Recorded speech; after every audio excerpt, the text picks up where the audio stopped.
Gino's, just a great person. Had great passion for the Patriots and for football, and I was very fortunate to get to work with Gino when I came here, and he interviewed me every week. Had trouble with that tape machine, but we could change it and all. But he was a great, great friend, and I was also a close friend with Joe Belichick, so it was a great connection there. But just our condolences to his family, appreciation, for all that Gino did as a player, coach, talking with former players here. Just 10 years in the NFL, never missed a game. MVP, leading scorer, just incredible career. Transition into our newest Patriots Hall of Fame selection, Vince. Congratulate him, and certainly well deserved. With Vince and Seymour, we got a pretty good defensive line in that Hall of Fame now. It's two cornerstones up front. Vince was great both on and off the field. Very, very athletic guy for his size and stature. And great, was a great leader here, and still is. It was good to see him last year, and hopefully he'll be around. And just, those C's tonight, big one. Two great teams. Obviously, two great guys at the top there with Brad and Pat Riley. So it was good to put together two great teams, and should be a battle. Gotta go with the hometown guys. So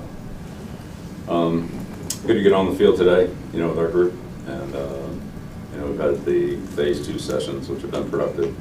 Players have done well there, but now we're moving ahead, and so long process here. We've got a long way to go. Working a lot of people, doing some basic fundamental things here. Not trying to over-evaluate anything, just trying to get everybody comfortable with what they're doing. We'll have plenty of time for that here as we go. But it's good to get out on the field, and good to see be able to see us actually go out there and work against each other a little bit, make some corrections, and teach and improve, and move forward. So we're at today. You like the hat? I like it. You're gonna puff it out a little bit. The logo is not showing. Yeah, there you go. There we go. Level, that's voluntary, obviously. So that's right. What would you, how would you characterize just the level of participation? Yeah, that's what it is. You happy? You happy with All the guys that are here that are working hard, and I think they're all improving. And those other guys that aren't here, I'm sure they're working too. So we just every team is good.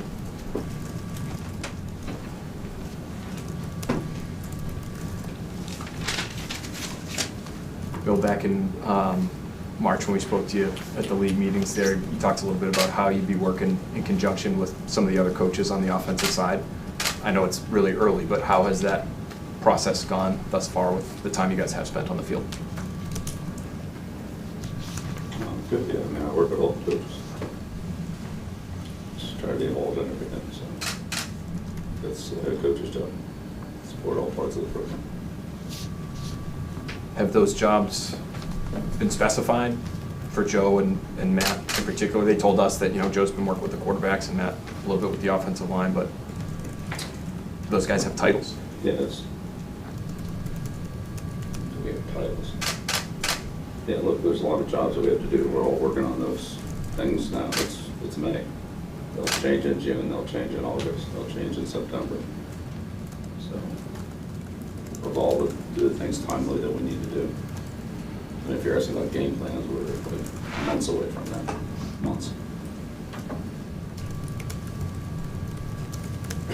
maybe not game plans, but how about like, the one role that we asked those two guys about was the play caller role. Is that one Months that, away. from having a play caller? So what plays are we calling? Well, Mini camp plays. yeah, maybe, I don't know. Yeah. We're gonna coach the team, coach the players, we're gonna get them ready to go.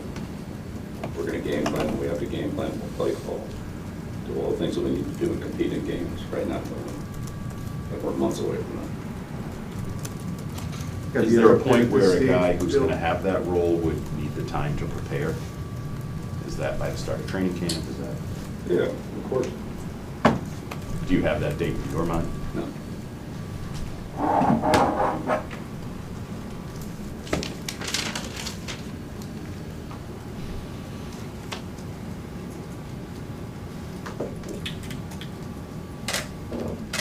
Do you know who will call offensive plays, or is that a process you'll let play out over the course of the offseason?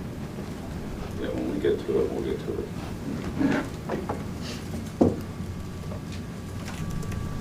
Are we as lay people, Bill, maybe making too much out of the play caller stuff? Because from the outside looking in, it seems like the guy who sends in the plays, working kind of in conjunction with the quarterback, knowing what he likes and getting used to the rhythm of it is important. But not all that. What's the greatest knack?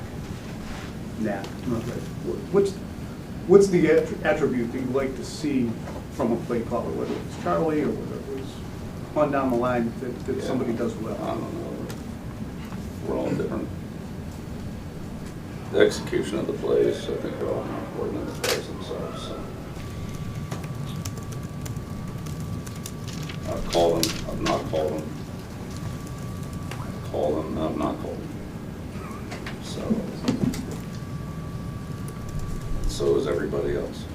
I was watching NFL Network last night, and they were talking about quarterbacks and the first 15 plays that Joe Montana would run, and the great script. And you would address in that script, that 15 plays, you could be down 21-0 before you're done with that. So, Thanks for reminding me about that game. but it's insight into, okay, who's going to put together the script? Is it a collaboration? Is it one guy who pulls it?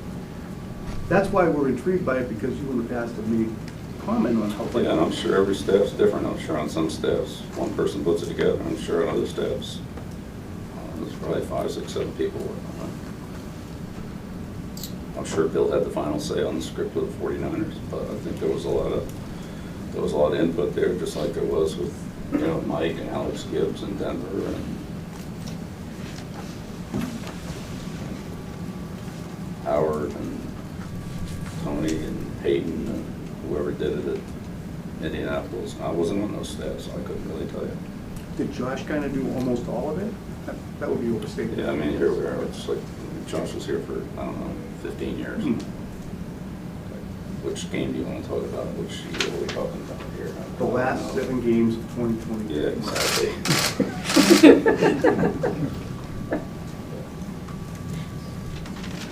How do you coach a coach who maybe hasn't called the plays before? Like, how do they simulate that so that they can have comfort when it comes time to be the guy who calls the plays? We know some things we do in training camp. Bill, you said you've called plays, you haven't called plays. Is it an option for you to call offensive plays this year? Called them and I haven't called them. And other people have called them and I haven't called them. So, we'll see. I think if I heard you right, you said this is not the type of, you're not going to over-evaluate anything from today. So when you go back at the end of the day, what will make this a successful day out on the field when you evaluate it? What would make it successful?